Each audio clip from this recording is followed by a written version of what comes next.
Thomas and the Helicopter Rescue. Written by Christopher Audrey. Read by TARDIS 9.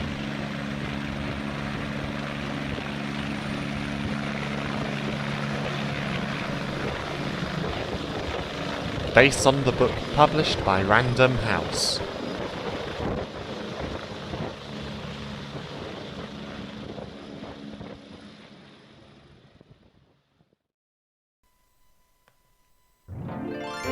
It was a beautiful summer morning on the island of Sodor.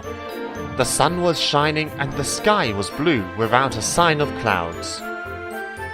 Thomas had just arrived at the station by the sea.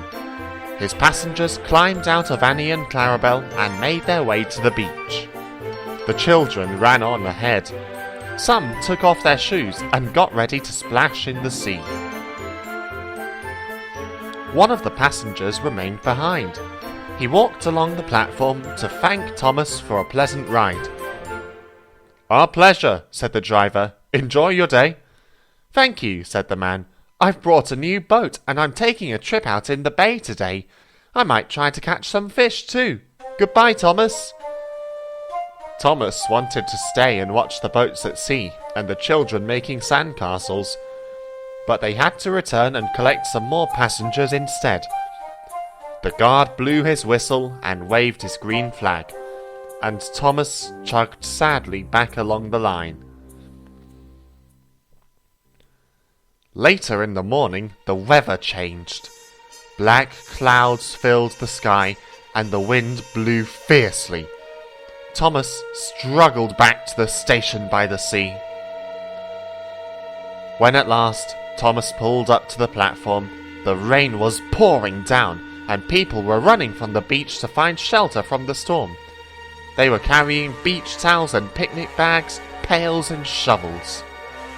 One family took shelter under a rug. Others put up umbrellas. A clever man had folded his newspaper and made himself a hat. The lucky ones had jackets. Soon the beach was empty. The cafe filled up with people asking for hot drinks and cakes. Thomas saw the lifeguard hauling up the danger flag to warn people not to take out boats or swim in the sea. The lifeboat men stood by in their yellow raincoats and black boots. Thomas looked out to sea. He hoped all the children were out of the water and safe from the storm.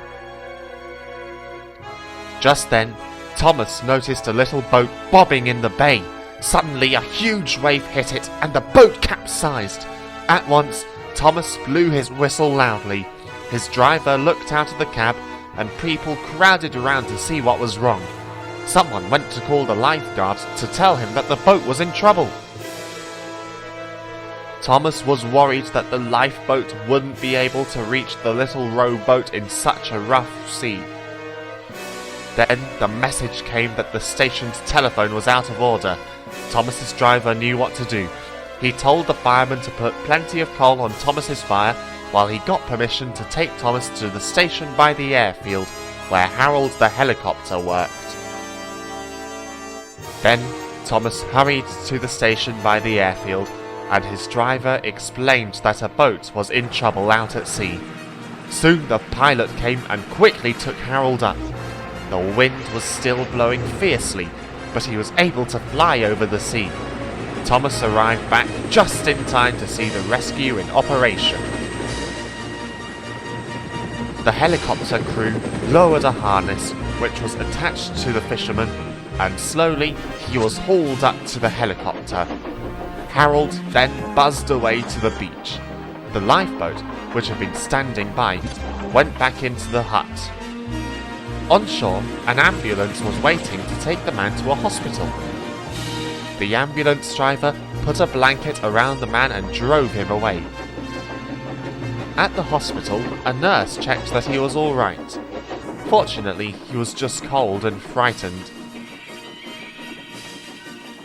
They gave him some dry clothes and some hot, sweet tea. Then a taxi came to take him home. That night in the engine shed, The engines chattered. Who would have thought beautiful weather could change so quickly into a terrible storm like that? Said Toby. It's lucky that Thomas saw that the boat was in trouble, said James. Yes, well done, Thomas, said Percy. Your quick action probably saved the man's life. The next morning, Thomas had a visitor.